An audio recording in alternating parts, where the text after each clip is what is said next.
માંસ મદિરા પરસ્ત્રીનો જુગાર, એમાં મદિરા એટલે દારૂ, મને વ્યસન થઈ ગયેલું જે તે સમયે. આવું બહુ ખુલ્લા મનથી વાત કરું. મિત્રો કે સંગત થી મને આદત પડી ગઈ કે બિયર ની વિસ્કી અને એક પ્રકાર મેં અયાસી 2008-9 થી લઈ અને 12-13 સુધી જે 4-5 વર્ષનો જે સમયગાળો હતો ને એની અંદર આપણે કહેવાય કે ઓલા નબીરાઓ જે અયાસી ન કરી શકે ને એવી અયાસીઓ મેં બહુ કરેલી. મને જે નુકસાની થઈ કે મારું ધંધામાંથી ધ્યાન હટી ગયું, મારું બધું એમાં ગયું, જેને કારણે મારી કંપની હતી ને એ પણ ડૂબી ગઈ અને હું એમાંથી મારા બધા માથે હાથ ધોઈ લેવાનો વાળો હું રોડ ઉપર આવી ગયો. એક સમય મારો એવો આવી ગયેલો કે ઘરે આપણે શાકભાજી લેવું હોય તો પૈસા ના રહી આપણી પાસે. શાકભાજી લઈ આવીએ તો બીજી કોઈ વસ્તુના પૈસા ન હોય. ઘરમાં સાવેણી ઝાડુ મારવું સાવેણી લેવાના પૈસા ના હોય. જમવાનું મળે પણ નહીં તો આખો દિવસ એમને પાણી પીને પણ મેં પસાર કરેલા.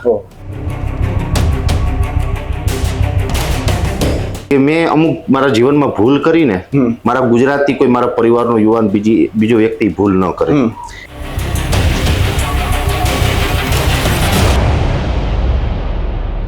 આપણે ત્યાં એક ખૂબ સુંદર પંક્તિ કહેવાય છે વાવણીને લઈને, ખેડૂતને લઈને, કે વેરિયા મેં બીજ અહીં છૂટા હાથે, વેરિયા મેં બીજ અહીં છૂટા હાથે, હવે વાદળ જાણે ને વસુંધરા જાણે, પરંતુ ગુજરાતના ખેડૂતો કહે છે થોપો હજી એક વ્યક્તિ જાણે છે, અને વ્યક્તિ એટલે કે હવામાન નિષ્ણાત પરેશભાઈ ગોસ્વામી. જી હા, આજે વાત કરવી છે એ વિરલ પ્રતિભાની કે જે ગામડાની ગલીમાંથી નીકળીને વાયા સોશિયલ મીડિયા થઈને આજે લાખો ખેડૂતોના હૃદય સુધી પહોંચ્યા છે. ખેડૂતના સંઘર્ષમાં અને સાહસમાં સથવારો બનનાર એ વ્યક્તિ એટલે બીજું કોઈ નહીં, હવામાન નિષ્ણાત પરેશભાઈ ગોસ્વામી. તો આવો આજે વાત ગુજરાતીમાં પરેશભાઈ સાથે વાત કરીએ, તેમના જીવન સંઘર્ષ વિશે વાત કરીએ તથા આ વર્ષના ચોમાસા વિશે વાત કરીએ, વાત ગુજરાતી પર. પરેશભાઈ, સૌપ્રથમ તો વાત ગુજરાતીમાં આપનું ખૂબ ખૂબ સ્વાગત કરું. ધન્યવાદ. કેમ છો? સૌપ્રથમ તો એકદમ ફર્સ્ટ ક્લાસ મજામાં. એમાં પણ આ પેલો વાવણીનો સારો વરસાદ પડી ગયો છે એટલે મને અંદરથી ખૂબ થનગનાટ છે. પરેશભાઈ, અનેક વાતો છે, અનેક પ્રશ્નો છે, પરંતુ પેલા તો તમને એક વાત કહેવા માંગીશ કે અમે થોડાક સમય પહેલા દ્વારકા હતા. દ્વારકા અમે ગયા હતા, ત્યાં એક વાડી છે, ત્યાં ખેડૂત ખેતી કરતા હતા અને વાવણી ચાલુ હતી. અમે ત્યાં તેમની સાથે વાતો કરતા હતા તો તેમનું કેવું હતું કે એક વરસાદ આવી ગયો છે, પરંતુ પરેશભાઈ કીધું છે એટલે હવે કદાચ હજી કે વરસાદ આવશે એવું તેમનું માનવું હતું ને એટલા માટે વાવણી કરતા હતા. અને અમે બીજે દિવસ પણ ત્યાં હતા ને વરસાદ આવ્યો પણ ખરા. એટલા માટે કહી શકાય કે ખેડૂતો જે છે ખૂબ માને છે ને તમારું જે આગાહી છે ખૂબ સાચી પડે છે. એટલા માટે ખેડૂતોના આપના પ્રત્યેનો પ્રેમ છે. અમે ગામડે ગામડે જઈએ છીએ, જોઈએ છીએ. તો આજે આપના સંઘર્ષ વિશે સૌપ્રથમ વાત કરવી છે, તો આપના બાળપણથી પહેલા શરૂઆત કરવી છે. પરેશભાઈનું બાળપણ કેવું હતું? મારું બાળપણ આમ તો જે ગામડાના ખેડૂત પરિવારમાં જન્મેલા બાળકનું જે હોય છે એવું જ મારું બાળપણ રહ્યું છે. હું અત્યારે તો પ્રોપર જુનાગઢમાં રહું છું, પણ અહીંથી 70 કિલોમીટર દૂર એટલે માળિયાહાટીના તાલુકાનું ગીર ખોરાસા ગામ છે કે જે મારું વતન છે. અને અમારો પરિવાર છે એ વર્ષોથી પેઢીઓથી ખેતી સાથે સંકળાયેલો. હું પણ એક ખેડૂત પુત્ર. મારા ફાધરે પણ જીવનભર સંઘર્ષ કર્યો અને ખેતી જ કરી છે. અને ખેતીની અંદર પણ મોટી ખેતી હોય તો સંઘર્ષ ઓછો રહે, પણ ઓછી ખેતી હોય એટલે સંઘર્ષ વધારે રહે. એટલે ઓછી ખેતીની અંદર જે સંઘર્ષ એણે કર્યો છે એ અમે અમારી નજર સમક્ષ બધું જોયું છે. એ પછી મેં પણ નાનપણમાં ભણતા ખેતી કરી છે ને આ જે એક ગામડાનું જીવન હોય ને એ માણ્યું છે. ને આમ જોવા જઈએ તો આપણે બધા તો એવા યુગમાં જન્મ લીધો છે કે આપણે એક જીવનની અંદર 2 યુગ જોઈ ચૂક્યા છે. આપણે અંધકાર પણ જોયો છે, મોબાઈલ નહીં કે કોઈ ટીવી કે સંસાધનો નહીં. આવો જે નાનપણનો જે યુગ હતો ને એ જે મજા હતી એ મજા જો કે અત્યારે છે પણ નહીં, પણ એ યુગ પણ જોયો છે ને આજે ટેકનોલોજીનો યુગ છે એ પણ જોયો છે. એટલે એક જે ગામડાનું જીવન છે એ જ મારું જીવન છે. ખેડૂતના દીકરાનું જે જીવન હોય એ મારું એક સિમ્પલ સાદું જીવન છે. પરેશભાઈ, પરિવારમાં કોણ કોણ છે? પરિવારમાં આમ તો મારા મમ્મી પપ્પા અને અમે બેન ભાઈ 4 છે. 2 બહેનો અમારાથી બધાથી મોટા, મારાથી એક ભાઈ મોટા છે, હું બધાથી નાનો. અમે 2 બહેનો 2 ભાઈ છે, એમાં બધાથી નાનો હું છું. અત્યારે મારાથી મોટા ભાઈ છે જસદણ રહે છે, 2 બહેનો એમના સાસરે છે. મોટા ભાઈ જસદણમાં જોબ કરે છે. અહીંયા મારા મમ્મી પપ્પા અને મારા પત્ની, મારે 2 બાળકો છે. મારા બાળકોમાં એક બેબી છે અને એક બાબો છે. એટલે અમારો આવો નાનો પરિવાર, સુખી પરિવાર જેવું છે. તો પરેશભાઈ, માઇલો દૂરના ચોમાસાને તમે જાણી જાઓ છો, ઓળખી જાઓ છો, ત્યાંની ગતિવિધિઓને જાણી જાઓ છો, પરંતુ બાળપણમાં તમને ખબર હતી, તમે તમારા ભવિષ્ય વિશે તમને ખબર હતી કે ભવિષ્યમાં તમે આ કરવાના છો, અને તમારું ભણતર કેવું હતું? આમ તો પેલા ભણતર વિશે જણાવું ને તો મારું ભણતર કાંઈ આમ એકદમ બ્રાઇટ ન કહી શકાય. હું એકદમ ખુલ્લા મનથી વાત કરવાનો માણસ છું. મારું જે છે ને એ એકદમ, કેમ કે ગુજરાતના જેટલા ખેડૂતો છે એ બધો મારો પરિવાર છે. મારા પરિવાર છે તો ત્યાં હું કોઈ છુપાવીને વાત કરવા માંગતો નથી. હું કોઈ એવું નથી કહેતો કે આજે હું એક વેધર એક્સપર્ટ છે તો હું ભણવામાં એટલો હોશિયાર હતો. હું એવરેજ હતો. એની ચિંતા મને મારા પરિવારને પણ હતી અને મારા શિક્ષકો હતા ને એ પણ મને ખુદ પ્રેમ કરતા. મને મારા શિક્ષકો ઉપર ગૌરવ થાય. એમાં પણ મારા જે પ્રાઇમરી સ્કૂલના જે ટીચરો હતા, મને આનંદ છે એ લોકોએ મને જે જ્ઞાન આપ્યું ને, વિશ્વની કોઈ યુનિવર્સિટી પોતાના વિદ્યાર્થીને એ જ્ઞાન ન આપી શકે. આવું જ્ઞાન એમણે નાનપણમાં આવા સંસ્કારો આપ્યા છે. પણ હું ભણવામાં એવરેજ હતો, કોઈ એટલો બધો હોશિયાર વિદ્યાર્થી હતો નહીં. પણ એક હતું કે કાંઈક કરવું તો પડશે, નકર આપણી પાસે બીજો કોઈ વિકલ્પ છે નહીં. બરાબર. એટલે સંઘર્ષ કરી અને ભણતા હતા, અને ભણતા ભણતા ખેતી પણ કરતા હતા, કેમ કે ખેતી પણ કરવી પડે. નાનપણની અંદર તો જો પરિવારના ખર્ચા વધારે, આવકની અંદર ખેતી સિવાય બીજું કોઈ આપણી પાસે સાધન નહોતું, કોઈ વિકલ્પ નહોતો. એટલે જો ખેતીની અંદર અમે જાતે કામ ન કરીએ તો મજૂર કરવા પડે. મજૂર આપણે બોલાવીએ તો આપણો ખર્ચ ખેતી ઉપર વધી જાય છે. એટલે મજૂર ન કહીએ અને અમે ઘરના બધા કામ કરીએ. આવી રીતે અમે સંઘર્ષ કરતા કરતા ભણતા હતા. અને ભણતા હતા ને ત્યારે તમે જે રીતે પ્રશ્ન કર્યો એમ, ત્યારે દૂર દૂર સુધી મારા મગજમાં કોઈ એવો વિચાર નહોતો કે હું ક્યારેક ભવિષ્યમાં વેધર એક્સપર્ટ હશે. હા, એક ચોક્કસથી છે કે અમે ત્યારે મારા ફાધર છે ને એ વર્ષો જૂના ન્યૂઝપેપર વાંચવાના શોખીન. મારા ફાધરની ઉંમર અત્યારે 71-72 વર્ષની છે.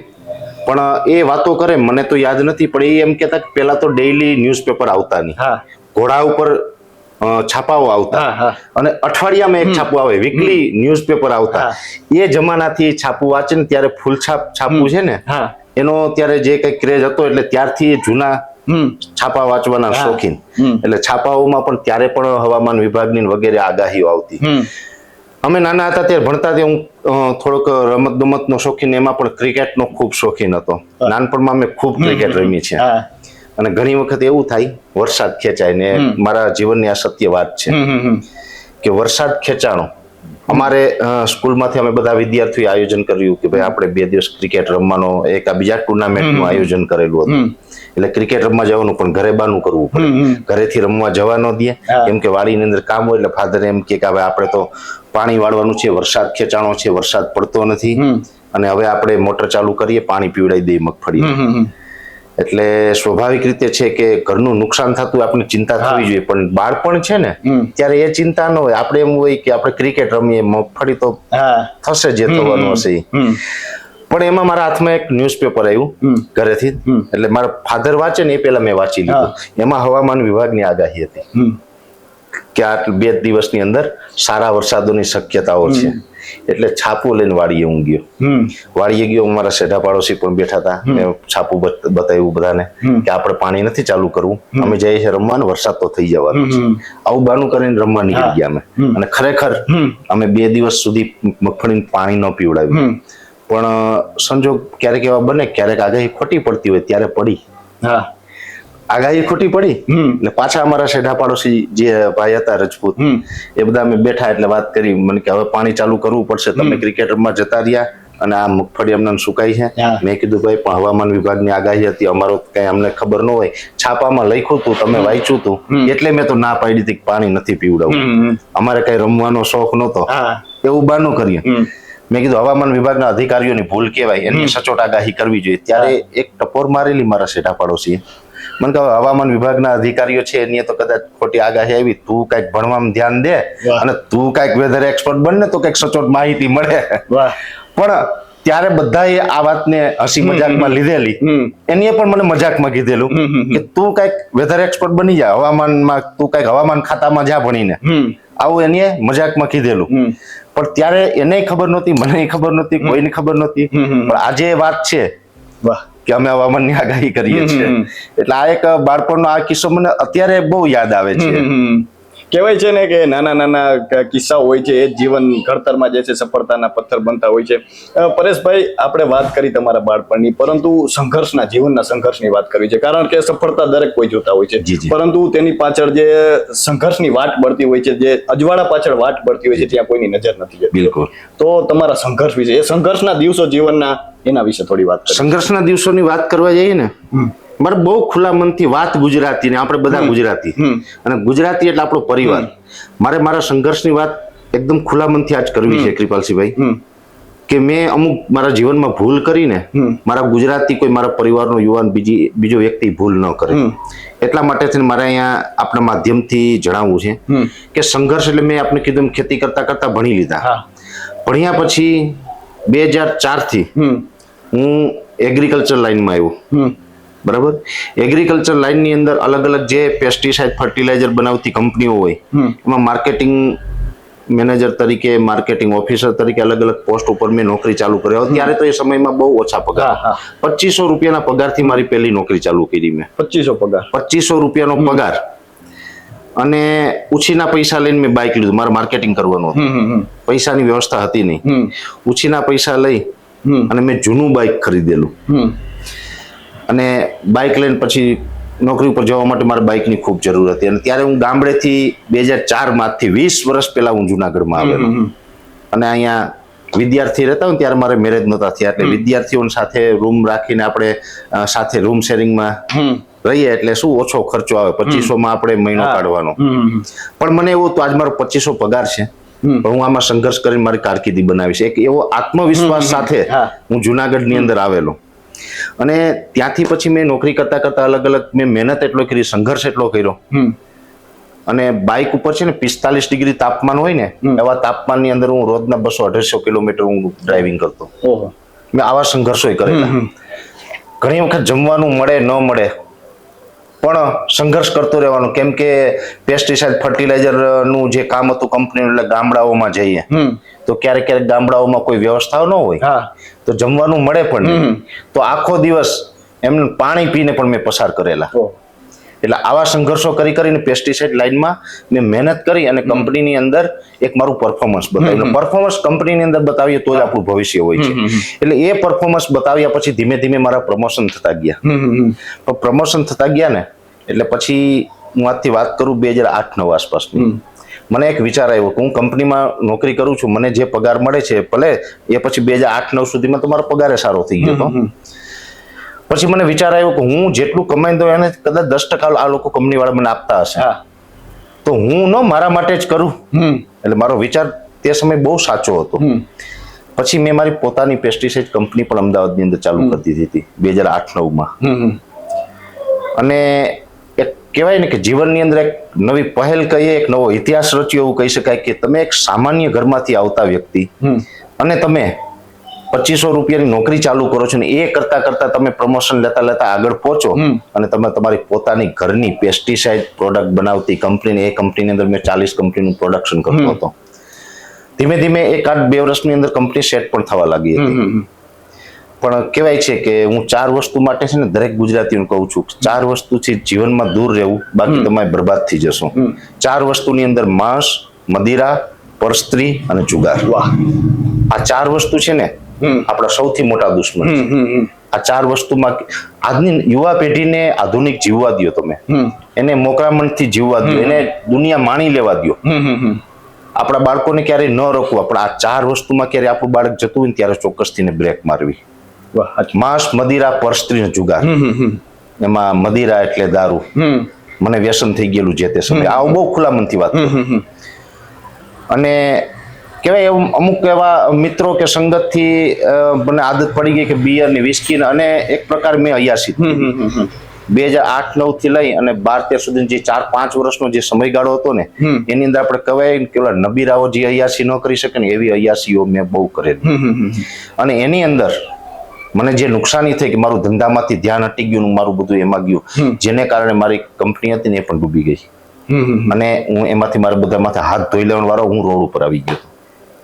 મારી પરિસ્થિતિ 2012 પછી બહુ ખરાબ થઈ ગઈ હતી. એ પછી પાછી મેં જોબ પકડી. પાછી જોબ પકડીને ધીમે ધીમે સ્ટાર્ટ કર્યું. પણ એક સમય મારો એવો આવી ગયેલો કે ઘરે આપણે શાકભાજી લેવું હોય તો પૈસા ના રહે આપણી પાસે. શાકભાજી લઈ આવીએ તો બીજી કોઈ વસ્તુના પૈસા ન હોય. ઘરમાં સાવેણી ઝાડુ મારવું, સાવેણી લેવાના પૈસા ના હોય. આ પરિસ્થિતિમાં હું મુકાઈ ગયેલો. પણ આ તમામ પરિસ્થિતિની અંદર હું આભાર માનું છું મારા ધર્મપત્નીનો. મારી ગમે એટલી ભૂલ હતી, પણ એ નક્કી કર્યું હતું કે આની ભૂલ છે, પણ માણસ તો ખોટો નથી. હું આની ભૂલથી પણ સુધારી અને આને ધીમે ધીમે હું ફરીથી પાછો એ જ પરેશ બનાવીશ. અને એને સપનું જોયેલું કે જે પરેશ હતો ને એના કરતા આને વિશેષ દુનિયાની ફલક ઉપર લઈને મૂકીશ. આજે મને દુનિયાની ફલક ઉપર મૂકવામાં પણ એનું મોટું યોગદાન છે.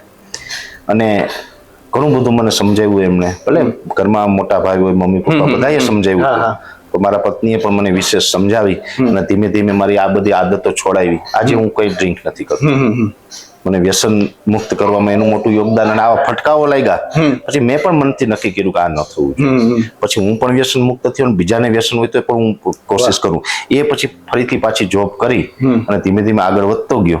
તો પછી 2017-18 મને વિચાર આવ્યો કે હું મિટિયોલોજીનો સ્ટુડન્ટ છું, તો હવામાન છે મારું ક્ષેત્ર છે અને હું જોબ કરું છું પેસ્ટિસાઇડ કંપનીમાં.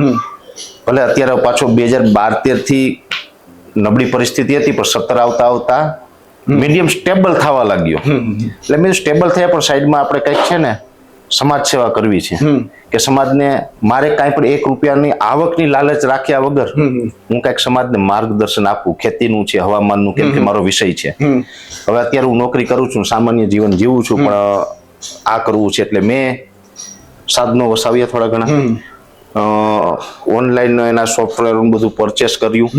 વેધરને લગતા જે કાંઈ અમારા મોડેલોના ચાર્જેબલ મોડેલો આવતા હોય બધા પરચેસ કરી અને મારા લેપટોપમાં બધા ઇન્સ્ટોલ કરીને પ્રિડિક્શન કરવાનું ચાલુ કર્યું. પ્રિડિક્શન ચાલુ કરીને શરૂઆતની અંદર હું છે ને હું વોટ્સએપ ગ્રુપમાં ને 2017-18 ત્યારે વોટ્સએપ ને બધા વાપરતા હજી નવા થયા હતા.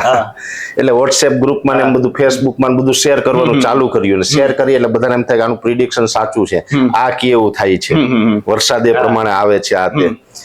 એટલે ઘણા બધા મિત્રોમાંથી પછી એમ કે ભાઈ યુટ્યુબ છે ને એ એના ઉપર તમે મૂકો ને તો તમને વધારે લોકો જોવે. તમે આ માહિતી અમને તો મળે છે વોટ્સએપ થી, પણ તમે યુટ્યુબમાં મૂકશો તો અન્ય ખેડૂતને પણ પહોંચશે. એટલે મેં કીધું ના, વાત સાચી છે, તો આપણે એવું કરીએ, પણ એનું કઈ માર્ગદર્શન આપણી પાસે છે નહીં.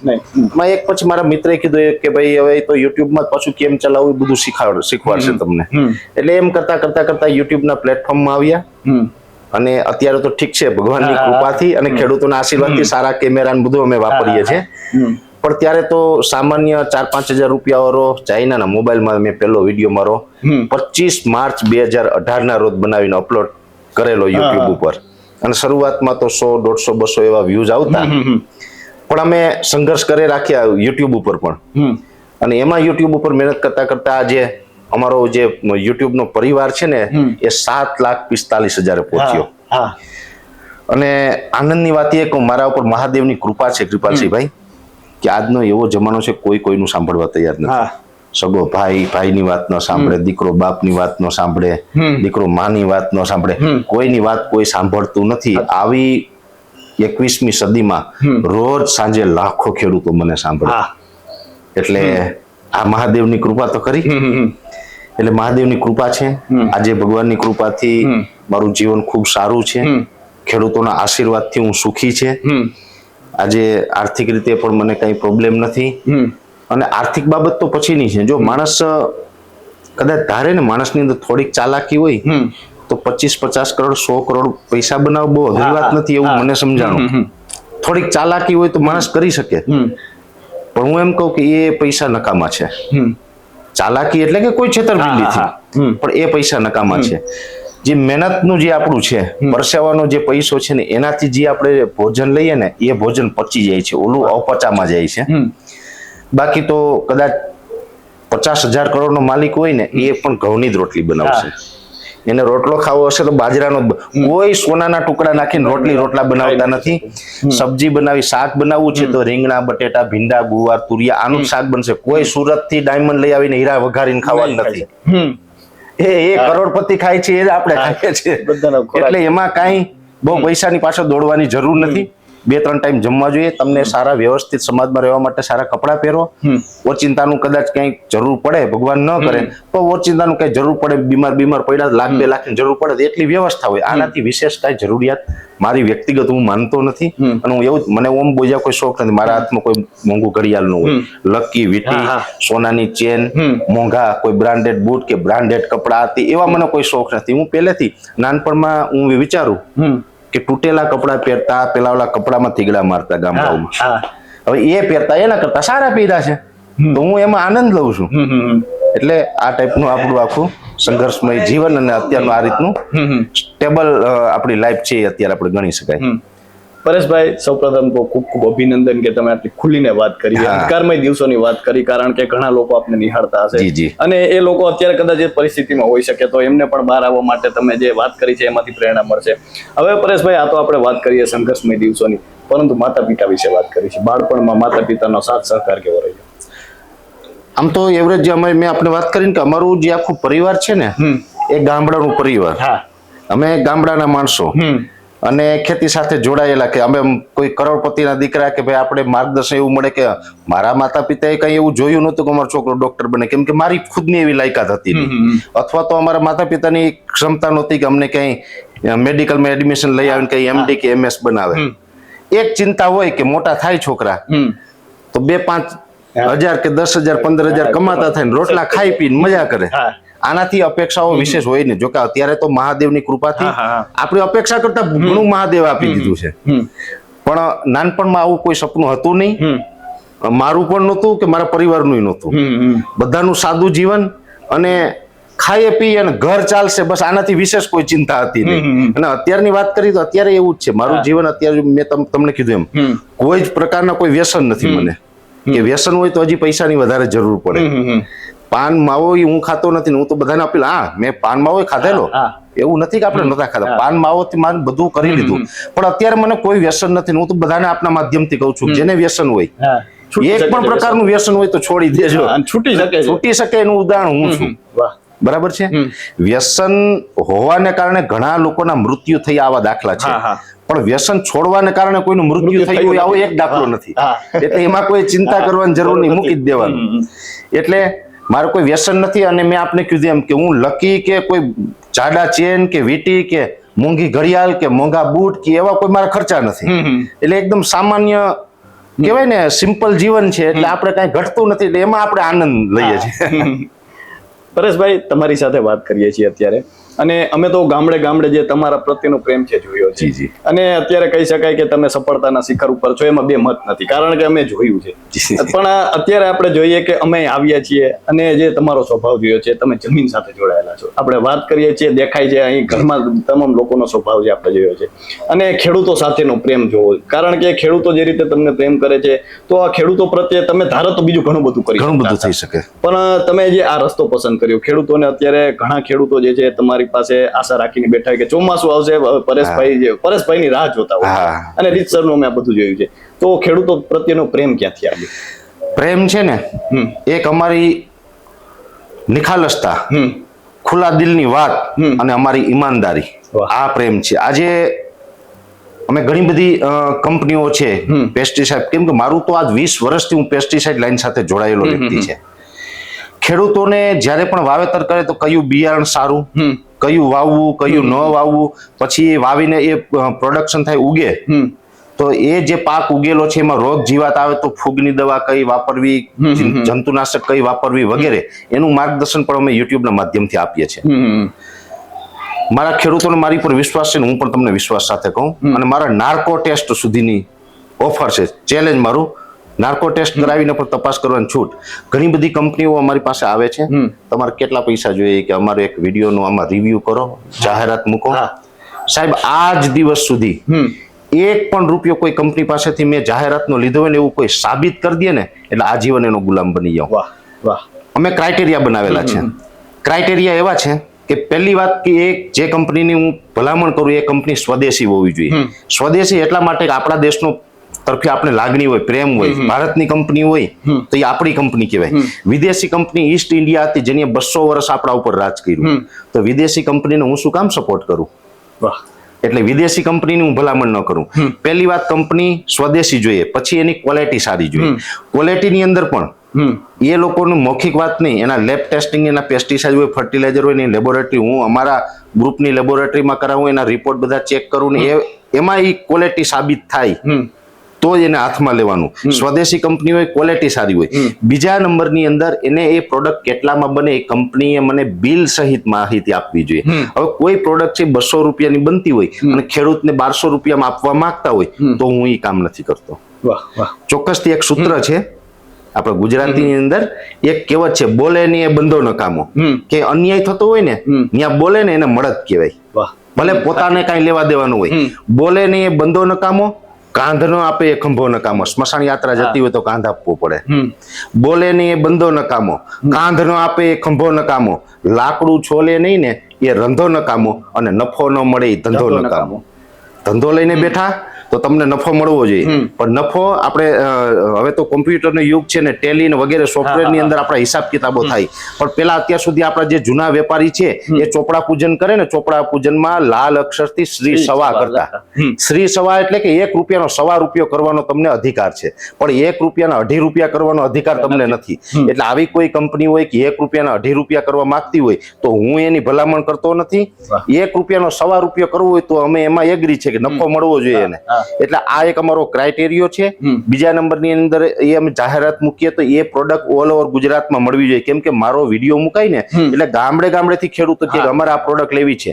દરેક તાલુકામાં જો એની પ્રોડક્ટ ન મળતી હોય, એના ડીલરોને એનું નેટવર્ક ન હોય તો અમારા ખેડૂત હેરાન થાય. એટલે અમે એનું ડીલર નેટવર્ક કેવું છે એ પણ ચેક કરીએ. એટલે આવી ઝીણી ઝીણી વાતના અમે એક પ્રકારનું કહીએ ને બંધારણ બનાવેલું છે, અને એ બંધારણમાં જે ફિટ થતા હોય ને તો જ અમે એની જાહેરાત મૂકી. હું તો આપના માધ્યમથી પણ કહું છું કે કોઈ કંપનીની આ તાકાત હોય આ અમારા ક્રાઇટેરિયા પૂરા કરવાની તો આવે, 1 રૂપિયો લીધા વગર અમે એમની એડ મૂકશું, પણ ખેડૂતનું હિત થવું જોઈએ. એટલે જે આ અમારી જે નીતિ છે ને, આ નીતિને કારણે ખેડૂતોનો પ્રેમ છે. પરેશભાઈ, કાલે જુનાગઢના અમે અમુક ગામડામાં ગયા હતા અને હજી તો પાક વાવ્યો છે, પહેલો વરસાદ થયો છે, પરંતુ તે પાક ઉપર પાણી ફરી વળ્યા છે. તમે ખેડૂતોની ખૂબ નજીક છો, ખેડૂતોના દિલમાં વસો છો તમે, તો એની સાથે ક્યારે એવી વાત થતી હોય, કારણ કે કેટલો સંઘર્ષ આપણે જોઈએ. આજકાલના યુવાનો થોડો ઘણો નિષ્ફળતા મળે હતાશ થઈ જાય, પરંતુ એ ખેતી છે આકાશી રોજી છે, અને એમાં તો કેટલું બધું જે છે નિષ્ફળતા જતી હોય છે. તો ખેડૂતોને કેટલી તકલીફ હોય છે એ બાબતની? ખેડૂતોને તકલીફ છે ને એ ખેડૂત સિવાય બીજા કોઈ નહીં સમજી શકે કૃપાલભાઈ. પહેલી વાત એ ખેતી છે એ ખોટનો ધંધો આવું કહેવામાં આવે છે, અને આજના જમાનાની અંદર આધુનિક યુગની અંદર બધા વ્યક્તિ છે ને સપનું શું જોયે કે મારો છોકરો ભણે, સારી પોસ્ટ ઉપર નોકરી કરે, ડોક્ટર બને, એન્જિનિયર બને, ઉદ્યોગપતિ બને, કારખાનું ચલાવે. આજના યુગની અંદર કોઈ વ્યક્તિ એવું સપનું જોવા તૈયાર નથી કે મારો છોકરો મોટો થઈને ખેતી કરે, ખેડૂત બને. આવું નથી જોતા. શું કામ? તો કે એને ખબર છે ખેતીની અંદર મહેનત પુષ્કળ, ખૂબ મહેનત છે, અને આવક ખૂબ ઓછી છે. આવક તો ઠીક, ઘણી વખત તો નુકસાની પણ ખેડૂતોને જતી હોય છે. અત્યારની વાત કરવા જઈએ તો અત્યારે મોટા ભાગે ખેડૂતોને હવે જમીનો ટૂંકી થઈ ગઈ છે, વધારે જમીનો હોતી નથી. આકાશી રોજી છે ને દર વખતે ઉત્પાદન સારું આવે એની કોઈ ગેરંટી નહીં. ઘણી વખત અતિવૃષ્ટિ થાય તો પણ નુકસાની આવતી હોય, ઘણી વખત ઓછા વરસાદો થાય તો પણ નુકસાનીઓ આવતી હોય છે. ને એમાં પણ તમે જે હમણાં વાત કરતા ઘેરના ગામડાઓ, હવે ઘેરના ગામડાઓ છે ને ઓગસ્ટ મહિનાની 15 તારીખ પછી ચણાનું વાવેતર થશે. અત્યારે જે આ જુનાગઢ કે અમરેલી સાઈડના જે પાણી આવ્યા, આમ રાજકોટ અને ધ્રોલ સુધીના પાણી આવે છે. એ ભાદર ને ઓજત ને આ બધી નદીઓ જે અમારા સોરઠની છે એ બધી નદીઓ છેટ માધુપુર ઘેડ ને એ બાજુ વિસ્તારમાં નીકળે ને, એટલે ઘેરના તમામ ગામડાઓ છે ને ખેતરોમાં અત્યારે કમરડૂબ પાણી ભરેલા છે. એમાં કોઈ વાવેતર થવાના નથી. 15 ઓગસ્ટ પછી ચણાનું વાવેતર થશે. એટલે હવે એમાં એ લોકોને શું આવક થતી હોય તમે જ ખુદ વિચારી શકો છો. જોકે અમે ઘણી વખત ખેડૂતો માટે લડતા હોય છે. ઘણી વખત દિવાળી ટાઈમે મગફળીનો પાક તૈયાર થઈએ, 4 મહિના પુષ્કળ પરસેવો પાડી અને મહેનત કરીને પાક તૈયાર કરેલો હોય, અને એના ઉપર પછી માવઠું થાય, છેલ્લા વરસાદ થાય, નુકસાની થાય તો જીવ બળે. પણ આપણા બંધારણની જોગવાઈ પ્રમાણે, કાયદા પ્રમાણે આપણે એક રાજ્યની અંદર, ગુજરાતની અંદર એક યોજના છે જેનું નામ છે મુખ્યમંત્રી કિસાન સહાય યોજના. એટલે આ યોજના છે ને એના અમુક પ્રાવધાનો હોય, એટલે એ પ્રાવધાનને ધ્યાનમાં રાખી અને અમે સરકારમાં રજૂઆત પણ કરીએ, આંદોલનો પણ કરીએ, લડીએ, અને રૂબરૂ જઈને વાતચીત પણ કરીએ. અને ઘણી વખત એવું બને કે અમારી રજૂઆત અને અમારી જે માગણી હોય એને ધ્યાનમાં રાખીને સરકાર છે એ આ યોજનાનો લાભ આપી દે તો ખેડૂતને સારું થાય ને મને આનંદ થાય કે ભાઈ મારા ખેડૂતને ન્યાય મળ્યો. અને ખેડૂતનો પ્રેમ છે ને એની પાછળ એક આ પણ કારણ છે કે ભાઈ પરેશભાઈ આપણા માટે થઈને લડે છે અને સરકાર પાસેથી આપણો હક અપાવે છે. અને ક્યારેક પછી સરકાર ધ્યાન ન આપે ને ક્યારેક અમને યોજનાનો લાભ ન મળે તો મને ખેડૂતને બધાને દુઃખ પણ થાય. એટલે આવું બધું છે. પણ આ ખેતી ખોટનો ધંધો છે, આની અંદર આવા ચડાવ ઉતાર ચાલુ રહેશે. પણ અત્યારે વાત એ છે મેન તો કે ખેતી કોણ કરે છે? જેની પાસે કોઈ વિકલ્પ નથી ને ઈ ખેતી કરે. જેની પાસે સિટીમાં જવાનો નોકરી ધંધાનો વિકલ્પ છે તો જતા રહે. હા. વિકલ્પ નથી ને બિચારાને ખેતી કરવી પડે છે ને. હવે ખેતીમાં એવું થાય છે કેમ કે હવે તો નાની ઉંમરવાળા છોકરાઓના સંબંધોમાં બહુ તકલીફ થાય છે. સાચું. ખેતી કરતા હોય એટલે છોકરાઓના સંબંધ ન થાય એટલે એમ પણ થોડુંક એને બહાર જવું પડે છે. પણ મારું એવું માનવું છે ને આગ્રહ છે કે ખેતીની અંદર છે ને અત્યાર સુધી આપણા બાપ દાદાઓએ ખેતી કરી એ થોડુંક ઓછું ભણેલા હતા. આજની યુવા પેઢી છે એ ભણેલી ગણેલી છે. એ ટેકનોલોજીને સમજે એવી પેઢી છે. એટલે હું તો આગ્રહ કરું ભણેલા ગણેલા લોકોને કે તમે આવો ખેતી તરફ ને તમે આવશો ને તો આ દેશની ખેતી સુધરશે. આ ખેતી પ્રધાન દેશ છે. ખેતી સદ્ધર થશે તો ગામડા સદ્ધર થશે. ગામડા સદ્ધર થશે તો આપણો દેશ સદ્ધર થશે. અને ભારત દેશ છે ને આને બહુરત્ન વસુંધરા કહેવામાં આવે છે. જ્યારે જ્યારે જરૂર પડે ને ત્યારે આવા હીરલાઓ મહાપુરુષોની આવા રત્નોને આ ધરતી આપે છે. આ બહુરત્ન વસુંધરા છે તો મને વિશ્વાસ છે કે એવા રત્નો પણ આ ધરતીમાંથી પાકશે. અને આ ગામડાઓથી બનેલો દેશ છે એટલે ગામડાઓ તરફ આજ નહીં તો કાલ એક દિવસ આવવું જ પડશે. કેમ કે ઘઉં ચોખા બાજરો કે રીંગણા ગુવાર બટેટા જે કાંઈ તમારે ખોરાકમાં લેવું પડશે ને ખોરાકમાં લેવાતી કોઈ પણ વસ્તુ છે ને એ કારખાનામાં ક્યાંય પ્રોડક્શન થવાનું નથી. એના માટે અંતે આપણે ખેતી જ છે. ક્યાંય ગૂગલ ઉપરથી તમારે રોટલી ડાઉનલોડ થવાની નથી. બરાબર? એ રોટલી માટે તમારે ખેતી જ કરવી પડશે. તો યુવાનોને કહું છું કે તમે આવો. અને યુવાનો મને એ વિશ્વાસ છે આજનો યુવાન છે ને ભણેલો ગણેલો ને ટેકનોલોજી વાપરતો યુવાન આ યુવાન જો ભારતનો છે ને એ ખેતીમાં આવી જાય ને તો લગભગ વિશ્વના તમામ દેશો આપણાથી પાછળ રહીએ. એ આપણી તાકાત છે, આપણા દેશની તાકાત છે, આપણા દેશના યુવાનોની તાકાત છે. અને આ ભારતની ધરતી છે ને આ ભારત માતાની આ ધરતીની તાકાત છે કે એટલું પ્રોડક્શન આપી શકે. આની અંદર એક ક્ષમતા છે કે વિશ્વ આખાને એક વખત અહીંયા આવવા માટે ખેતી કરવા માટે મજબૂર કરી શકે. વાહ, ખૂબ સાચું કીધું તમે પરેશભાઈ. અત્યારે સમજાણું કે શા માટે લાખો લોકો આપણી સાથે જોડાયેલા છે, લાખો ખેડૂતો આપને આટલો પ્રેમ કરે છે, કારણ કે જે રીતે આપ કામ કરો છો. પરેશભાઈ, આપનો કિંમતી સમય આપવા બદલ ને ખુલીને વાત કરવા બદલ ખૂબ ખૂબ આભાર. તો આ હતા હવામાન નિષ્ણાત પરેશભાઈ ગોસ્વામી ને તેમના સંઘર્ષમય દિવસોની વાત કરીને આજે સફળતાના શિખર પર છે, છતાં પણ તેમના પગ જે છે તે જમીન પર છે. તે દર્શાવે છે કે ખેડૂત માટે શા માટે તેઓ આજે આટલા જે છે તે માને છે. તો અત્યારે બસ આટલું જ. ફરી મળતા રહીશું વાત ગુજરાતી પર.